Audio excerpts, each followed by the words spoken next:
Can you imagine all of us trusting each other, working together for our common home?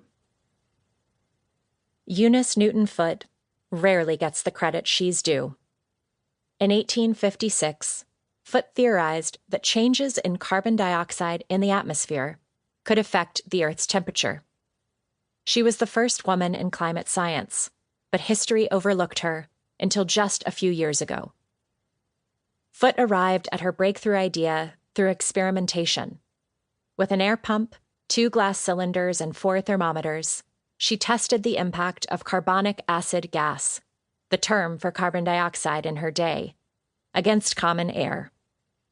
When placed in the sun, she found the cylinder with carbon dioxide trapped more heat and stayed hot longer.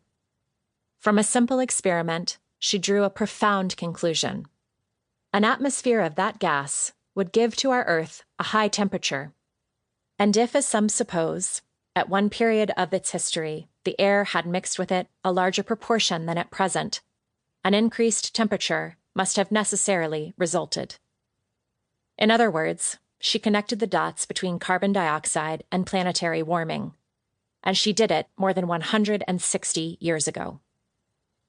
Foote's paper, Circumstances Affecting the Heat of Sun's Rays, was presented in August 1856 at a meeting of the American Association for the Advancement of Science, and then published.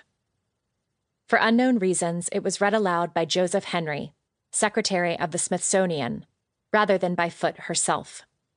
That was 3 years before Irish physicist John Tyndall published his own, more detailed work on heat-trapping gases, work typically credited as the foundation of climate science. Did Tyndall know about Foote's research? It's unclear, though he did have a paper on colorblindness in the same 1856 issue of the American Journal of Science and Arts as hers. In any case, we have to wonder if Eunice Newton Foote ever found herself remarking, as so many women have, "I literally just said that, dude." Foote wasn't only a scientist. She was involved in the early movement for women's rights, too.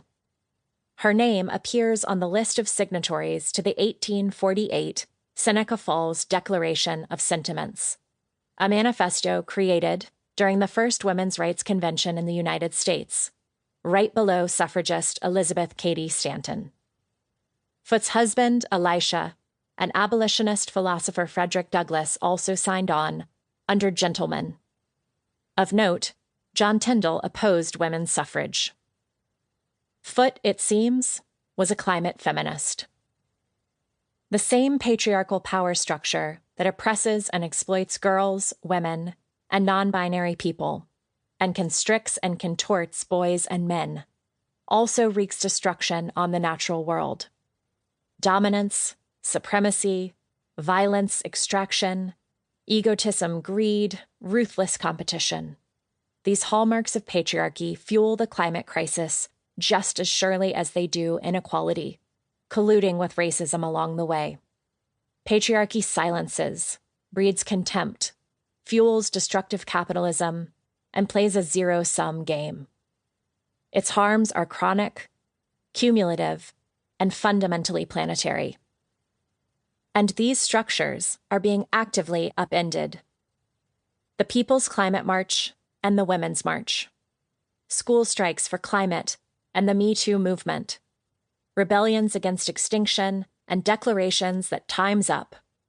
More than concurrent, these phenomena are connected by the systems they seek to transform and the values that guide them. The climate crisis is not gender neutral.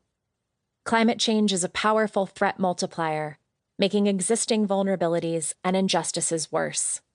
Especially under conditions of poverty, women and girls face greater risk of displacement or death from extreme weather disasters. Early marriage and sex work, sometimes last resort survival strategies, have been tied to droughts and floods. There is growing proof of the link between climate change and gender-based violence, including sexual assault, domestic abuse, and forced prostitution. Tasks core to survival, such as collecting water and wood or growing food, fall on female shoulders in many cultures. These are already challenging and time-consuming activities. Climate change can deepen the burden, and with it, struggles for health, education, and financial security. To keep listening to this audiobook, I've left you a link in the description so you can do it, at no cost thanks to Audible's 30-day free trial.